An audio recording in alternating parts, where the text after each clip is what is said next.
రేవంత్ రెడ్డి ముఖ్యమంత్రిగా కాంగ్రెస్ అధికారం చేపట్టి ఏడాది పూర్తి చేసుకుంటున్న తరుణంలో బీఆర్ఎస్లో సైతం నూతనోత్సాహం కనిపిస్తోంది.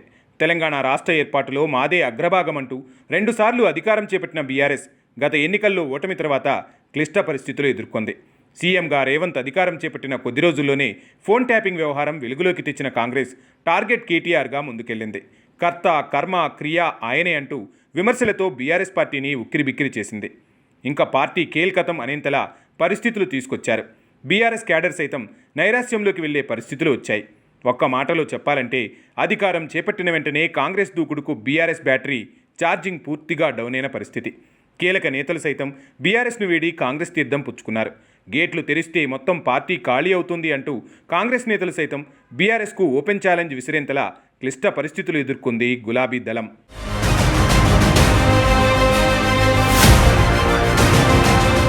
ఆ తర్వాత రాష్ట్రంలో పరిస్థితులు నెమ్మదిగా మారుతూ వచ్చాయి.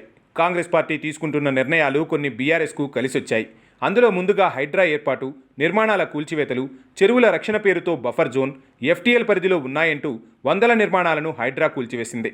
పలు ప్రాంతాల్లో గుడిసెల నుంచి విల్లాల వరకు బుల్డోజర్లు నేలమట్టం చేశాయి. బాధితులకు అండగా బీఆర్ఎస్ గొంతెత్తింది.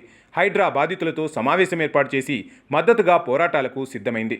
ప్రభుత్వం అబాసుపాలయ్యేలా ఉందని భావించిన సర్కార్ హైడ్రా స్పీడ్కు మధ్యలో బ్రేక్ వేసింది. బీఆర్ఎస్ వల్లే హైడ్రా ఆగిందని బీఆర్ఎస్ నేతలు దాన్ని తమకు అవకాశంగా మార్చుకున్నారు.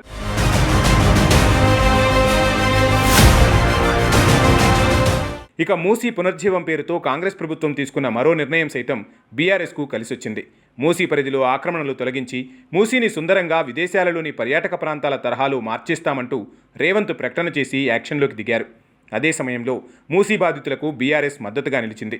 ముందు పునరావాసం కల్పించి ఆ తర్వాతే ఆక్రమణలు తొలగించాలని డిమాండ్ చేసి ప్రభుత్వాన్ని ఇరుకున పెట్టే ప్రయత్నం చేసి బీజేపీతో గొంతు కలిపి మూసీలో సర్కారు దూకుడుకు తాత్కాలికంగా బ్రేకులు వేయగలిగింది. ఇక సీఎం రేవంత్ రెడ్డి సొంత నియోజకవర్గమైన వికారాబాద్ జిల్లాలోని కొడంగల్ పరిధిలోని లగచర్ల ఘటనలో బీఆర్ఎస్ ప్రమేయం ఉందని విమర్శించిన కాంగ్రెస్ పార్టీ చివరకు ఫార్మా విలేజ్ ఏర్పాటు నిర్ణయాన్ని వెనక్కు తీసుకోవడంలో బీఆర్ఎస్ పాత్ర కీలకమని చెప్పవచ్చు. తమ పార్టీ నేతలపై ఆరోపణలు, కేసులు నడుస్తున్నా బాధితులను సంఘటితం చేయడం, ఢిల్లీ వరకు వెళ్లి ప్రభుత్వాన్ని ఇరుకున పెట్టడంలో బీఆర్ఎస్ వ్యూహం సక్సెస్ అయిందని చెప్పాలి. తెలంగాణలో అనేక సాంఘిక సంక్షేమ హాస్టల్స్లో విద్యార్థులు తినే ఆహారం కలుషితమై ఫుడ్ పాయిజన్ కావడం, ఇటీవల ఓ విద్యార్థిని మృతి చెందడం, దీనికి తోడు రేవంత్ రెడ్డి ప్రభుత్వంపై అసంపూర్తిగా రైతు రుణమాఫీ ఆరోపణలు, రైతు భరోసా అందరికీ అందలేదనే విమర్శలు, 6 గ్యారంటీలు, ఇంకెప్పుడు అనే డిమాండ్లు, ఇలా ఒక్కటేమిటి బీఆర్ఎస్కు పెద్దగా రిస్క్ చేయకుండానే వరుస ప్రజా సమస్యలు, ప్రభుత్వ నిర్ణయాలు గులాబీ పార్టీని రీఛార్జ్ చేస్తున్నాయి. బ్యాటరీ డెడ్ అయ్యే స్థితి నుండి కాంగ్రెస్ ఇచ్చిన ఫుల్ ఛార్జ్తో జోష్ మీద బీఆర్ఎస్ నేతలు ఉన్నారని రాజకీయ వర్గాలు భావిస్తున్నాయి.